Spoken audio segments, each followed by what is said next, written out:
quando você está prestes a fazer uma viagem longa, que foi esse caso, quando a gente coloca isso no GPS, o GPS ele aponta para nós ali uma média de tempo.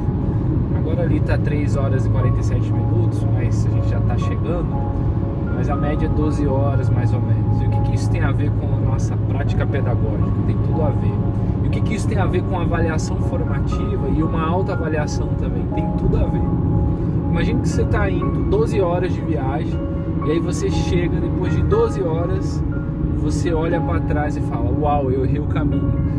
Você viajou 12 horas de forma equivocada. E da mesma forma, isso pode acontecer na nossa prática pedagógica. Às vezes a gente espera um bimestre, um semestre ou um ano para possibilitar a avaliação desse estudante. Aí a gente olha para trás e aí já não tem mais como recuperar, não tem mais o que fazer. E isso acontece também com o nosso processo de autoavaliação. Passa um ano e aí você olha para o término desse ano e você fala: o que eu ensinei foi isso, e não dá mais para voltar. O que isso nos ensina nesse processo pedagógico?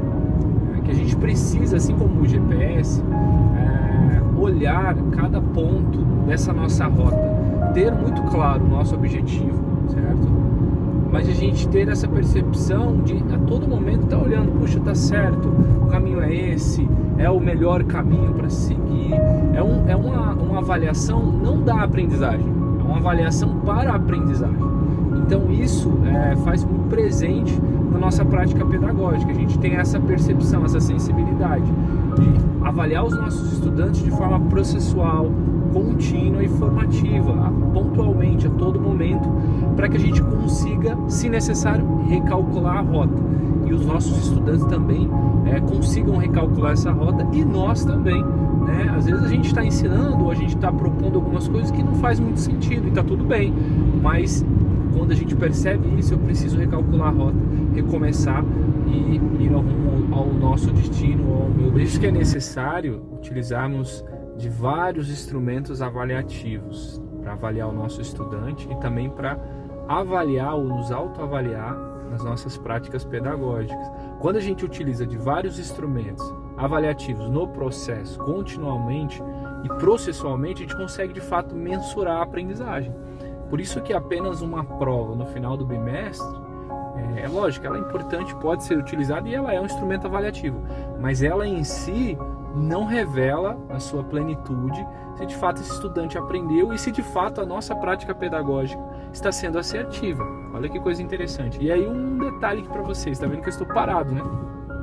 Nós acabamos de descobrir que lá na frente teve um acidente, então o trânsito está parado. E às vezes no nosso processo pedagógico, na nossa sala de aula, às vezes acontecem alguns acidentes.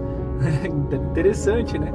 E quando acontece um acidente, a gente precisa recalcular a rota, a gente precisa repensar, a gente precisa pensar em outras formas, tanto de avaliação, como também formas de práticas pedagógicas, para que cheguemos ao nosso destino. Então são dicas, eu acho que muito práticas para a gente repensar o nosso processo de avaliação. O contexto atual não consegue mais atender a uma demanda apenas de desenvolver uma prova avaliativa. A gente precisa pensar em diversas alternativas para avaliar o nosso estudante e autoavaliar a nossa prática. Eu acho que também tem um outro ponto importante, é que sim, às vezes os nossos estudantes estão tendo dificuldades, mas às vezes temos que ser sinceros, isso aconteceu comigo e às vezes acontece. Às vezes a minha prática está fraca, às vezes a minha prática, o meu processo de ensino, as metodologias que eu estou utilizando não estão sendo suficientes. E olhar para esse processo gradativamente, pontualmente, me ajuda a repensar as minhas práticas também, para que o meu estudante consiga se autoavaliar, para que eu consiga avaliar os meus estudantes e eu também consiga me autoavaliar. Certo? Aquele abraço e boa viagem, hein?